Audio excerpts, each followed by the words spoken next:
Привет, друзья! Я рада вас видеть. В этом ролике мы поговорим с вами о природе гнева. Надеюсь, что у вас все отлично и вы не испытываете приступов злости и гнева. Точно не испытываете? Но в любом случае, как бы вы ни ответили на этот вопрос, вам будет полезная информация, которой я с вами хочу поделиться. Хотим мы этого или нет, но мы живем с вами в обществе и влияем друг на друга, сознательно или неосознанно, намеренно или случайно.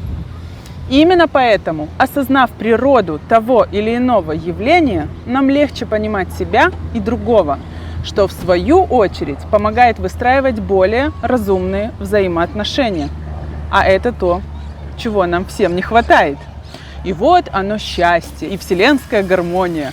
Шучу, это не факт, это далеко не факт, но в любом случае вам будет лучше и спокойнее внутри, это я вам гарантирую. Посмотрев вокруг, но ведь есть же ощущение, что мир сходит с ума. Приступы злости, раздражения, гнева накатывают волнами и растут. Да, это факт. И фактом является также то, что я не смогу посредством этого ролика решить на глобальном уровне проблему приступов агрессии и гнева. Да и в общем-то я не должна. А вот на локальном уровне, записав этот ролик, я вполне могу быть полезна.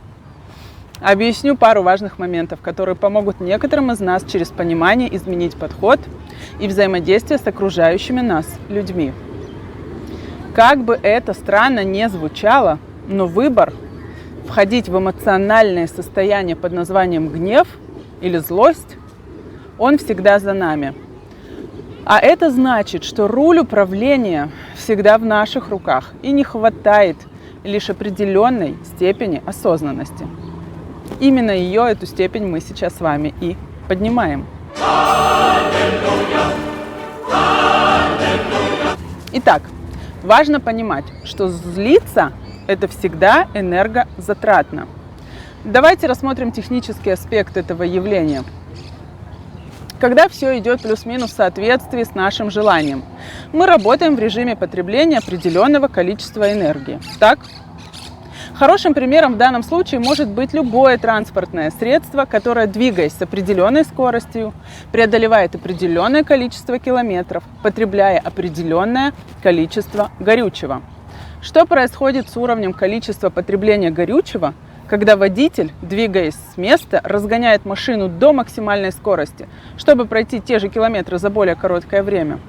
Совершенно верно. Значительно поднимается уровень потребления топлива транспортным средством. Этот пример прекрасно отображает энергетическую картину, складывающуюся у нас, когда мы злимся. Мы потребляем и пережигаем колоссальное количество энергии. Важно заметить, что пережигаем ее в обоих случаях, и когда злимся на себя, и когда злимся на другого. Это похоже на ситуацию, в которой вы пошли в банк, сняли наличные и, выйдя из банка, разбросали их по ветру. В буквальном смысле.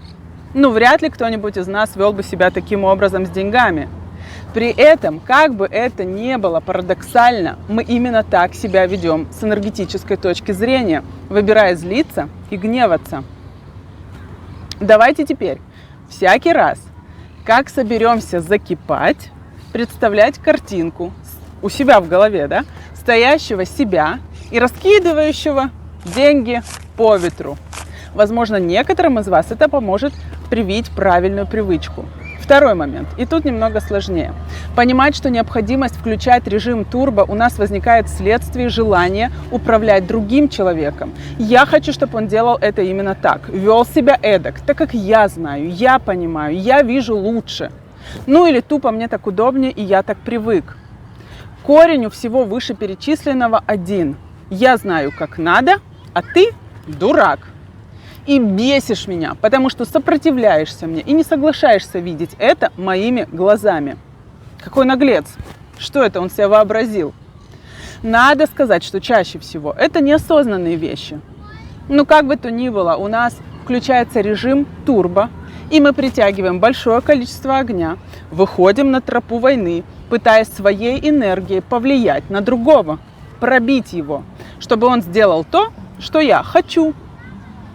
Помним картинку человека, разбрасывающего деньги? В такие моменты мы именно этим и занимаемся. И самое досадное, что иногда возникает мнимое ощущение, что нам удалось пробить или продавить другого человека, но это ловушка. Это как игровые автоматы, ощущение легких денег. Я поорала, надавила, и все сработало. Но по сути ведь ничего не сработало, так как человек не изменился. Он просто по ряду причин в этот раз уступил. А это значит, что всякий раз вам надо будет переходить в режим турбо, чтобы добиваться своего. И рано или поздно вы станете банкротом. Если человек не уйдет, кстати говоря, и не отвернется от вас раньше. Важно понимать, что гнев и злость – это путь энергозатратный и чаще всего ведущий к разрушению, а не созиданию. Кроме того, еще один важный момент, который стоит понимать. Это то, что на более глубоком уровне мы по сути злимся на себя. Условно говоря, ну почему я опять наступаю на одни и те же грабли? Здесь скорее неосознанная претензия к себе. Второй человек – это чаще всего зеркало, отсвечивающие моменты, которые необходимо проработать. И именно тому, кто злится. Итак, подводя итог всего вышесказанного, важно понимать, что гнев и злость – это в первую очередь наш выбор. И выбирая злиться, мы попадаем на большие деньги. И рано или поздно мы будем страдать от недостатка энергетических ресурсов. А это значит, мы будем болеть, хуже выглядеть и не будем способны реализовывать себя. Второе. Понимать, что когда мы злимся на другого, мы злимся на себя, так как подсознательно понимаем, что наступаем на те же грабли. И ничего с этим не делаем. Мы не меняемся. Это маячок, который сообщает нам, что есть необходимость проработать определенные внутренние вещи, а не закрывать на это глаза. И третье. Уважать другого человека. Так как мы не имеем права заходить на территорию другого, пусть даже и близкого нам человека, и требовать, чтобы он думал, делал, жил, как кажется правильным мне. Однозначно стоит и необходимо говорить о том, что мешает, говорить о том, что беспокоит, что не нравится, но не требовать и не заставлять. Это неверно, это путь в никуда. И помните, лишь научившись уважать, любить и принимать себя, мы способны уважать других. Так это работает. Так что давайте начинать себя, как бы банально это ни звучало.